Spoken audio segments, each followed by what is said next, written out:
નમસ્કાર દર્શક મિત્રો, સંદેશના ડિજિટલ પ્લેટફોર્મમાં હું સુભાષ તમારું સ્વાગત કરું છું. પ્રેમ, વિશ્વાસ અને પછી સીધો જ મોતનો ઘાત. જે હાથોમાં મહેંદી મૂકવાની હતી, જે હાથોએ સાથ નિભાવવાના વાયદા કર્યા હતા, એ જ હાથોએ સંબંધોનું ગળું દબાવી નાખ્યું.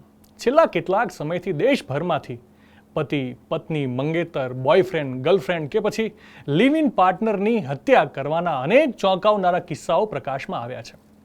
આ માત્ર ગુનાઓ નથી, પરંતુ આપણા સમાજના માનસિક પતનની પરાકાષ્ઠા છે. શા માટે પ્રેમનો આલિશાન મહેલ પળભરમાં સ્મશાનમાં ફેરવાઈ જાય છે? શું આપણો સમાજ માનસિક રીતે બીમાર થઈ રહ્યો છે કે પછી સંબંધોની વ્યાખ્યા જ બદલાઈ ગઈ છે? ક્યાં ગઈ એ સંવેદનાઓ જ્યાં જીવન સાથીની એક નાની અમથી તકલીફ પણ જીવ બાળી નાખતી હતી? ત્યારે આજે આ ગંભીર વિષય પર મારે તમારી સાથે વાત કરવી છે અને એ સમજવું છે કે આખરે પ્રેમનો આ પવિત્ર સંબંધ લોહીથી ખરડાઈ કેમ રહ્યો છે.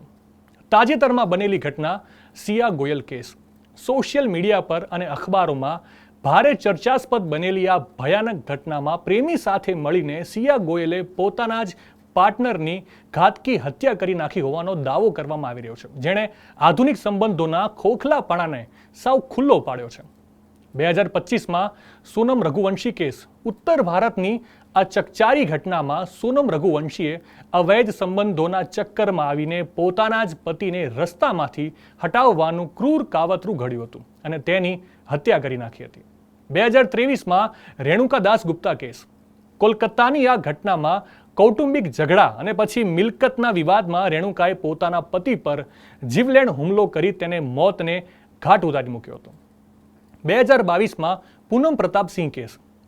દિલ્હીના પાંડવનગરનો આ કિસ્સો શ્રદ્ધા વાકર કેસ જેટલો જ ભયાનક હતો, જ્યાં પૂનમે પોતાના દીકરા સાથે મળીને પોતાના પતિ અંજન દાસની હત્યા કરી અને તેના શરીરના ટુકડા કરીને ફ્રીજમાં રાખ્યા હતા. August 2021 Amandeep Kaur case. પંજાબની આ ઘટનામાં વિદેશ જવાની ઘેલછા અને અન્ય યુવક સાથેના પ્રેમ સંબંધોના કારણે અમનદીપે પોતાના પતિને ઝેર આપીને મારી નાખ્યો હતો.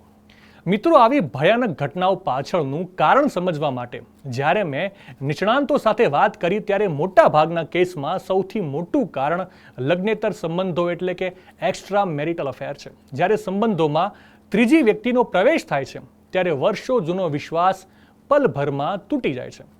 સોનમ રઘુવંશી જેવા કિસ્સાઓમાં જોવા મળ્યું છે તેમ જ્યારે સ્ત્રી પોતાના નવા પાર્ટનર સાથે રહેવા માંગે છે અને કાયદાકીય કે સામાજિક ગૂંચવણોથી બચવા માંગે છે, ત્યારે તે પોતાના પતિને રસ્તામાંથી હટાવવાનો સૌથી ક્રૂર રસ્તો પસંદ કરે છે. આવી સ્થિતિમાં નૈતિકતા સાવ શૂન્ય થઈ જાય છે અને પ્રેમનું સ્થાન આંધળો બદલો લઈ લે છે. સિયા ગોયલ જેવી તાજેતરની ઘટનાઓ પાછળ આધુનિક જીવનશૈલી અને સોશિયલ મીડિયાનો નકારાત્મક પ્રભાવ પણ જવાબદાર છે. વર્ચ્યુઅલ દુનિયામાં દેખાડવામાં આવતી પરફેક્ટ લાઈફ વાસ્તવિક જીવનમાં સંબંધોમાં અસંતોષ ઊભો કરે છે. સોશિયલ મીડિયા પર અજાણ્યા લોકો સાથે વધતી નિકટતા ઘણીવાર પાર્ટનર વચ્ચે શંકા અને અવિશ્વાસની દિવાલ ચણી દે છે. આ આધુનિક દેખાડાની હોડમાં માનવી એટલો સ્વાર્થી બની જાય છે કે તે પોતાના સાથીનો જીવ લેતા પણ અચકાતો નથી. નિષ્ણાંતોનું એ પણ માનવું છે કે આજના સમયમાં લોકોમાં સહનશક્તિ ખૂબ ઓછી થઈ ગઈ છે. ઘરકંકાસ, આર્થિક તંગી અથવા પર્સનલ ઈગોના કારણે નાની વાતોમાં ઝઘડા ઉગ્ર સ્વરૂપ ધારણ કરી લે છે. મગજ પરનો કાબુ ગુમાવી દેવાના કારણે તાત્કાલિક ગુસ્સો હત્યા જેવા જઘન્ય અપરાધમાં પરિણમે છે. જ્યારે વ્યક્તિ માનસિક રીતે અસ્વસ્થ હોય અથવા ડિપ્રેશન અને ફ્રસ્ટ્રેશનમાંથી પસાર થતી હોય ત્યારે તેની વિચારવાની ક્ષમતા લગભગ ખતમ થઈ જાય છે અને તે ક્ષણિક ગુસ્સામાં પાર્ટનર પર જ જીવલેણ હુમલો કરી બેસે છે. મિત્રો, સોશિયલ મીડિયાના આ યુગમાં લોકો આભાસી દુનિયાને જ સાચી માનવા લાગ્યા છે. રીલ્સ અને પ્રોફાઇલ જોઈને લોકો પોતાના પાર્ટનરની સરખામણી બીજા સાથે કરે છે, જેનાથી સંબંધોમાં અસંતોષ જન્મે છે. આ સિવાય ઇન્ટરનેટ પર ક્રાઇમ થ્રિલર, વેબ સિરીઝ અને ફિલ્મો જોઈને ગુનો કરવાની અને તેના પુરાવા નાશ કરવાની ટ્રિક્સ અજાણતા જ લોકો શીખી રહ્યા છે. ગુસ્સા પર કાબુ ન હોવો અને માનસિક વિકૃતિના કારણે લોકો આવેગમાં આવીને અથવા તો પછી ઠંડા કલેજે પોતાના જ વહાલા માણસની હત્યા કરતા અચકાતા નથી. મિત્રો, આપણા સમાજમાં આજે પણ સંબંધોમાં તિરાડ પડે ત્યારે લોકો ખુલીને વાત કરતા કે સાયકોલોજિસ્ટની મદદ લેતા ડરે છે. લોકો શું કહેશે એ ડરથી ડિવોર્સ લેવાને બદલે પાર્ટનરથી છુટકારો મેળવવા માટે ક્રિમિનલ રસ્તો અપનાવવામાં આવે છે. જો સંબંધો બગડવાની શરૂઆતમાં જ ફેમિલી કાઉન્સેલિંગ અથવા મેડિટેશનનો સહારો લેવામાં આવે તો આવા ગુનાઓ ખરેખર અટકાવી શકાય છે.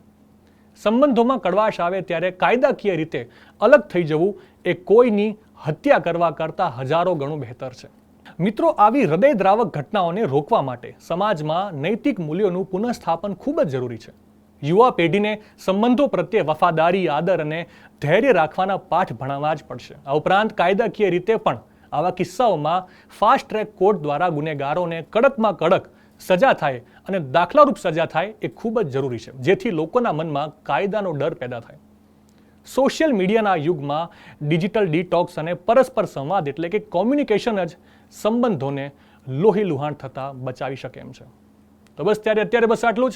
ફરી વાર એક નવા વિષય સાથે હું આપને જલ્દી મળીશ અને ત્યાં સુધી દેશ દુનિયાની તમામ અપડેટ માટે આપ જોડાયેલા રહેજો સંદેશ ડિજિટલ સાથે.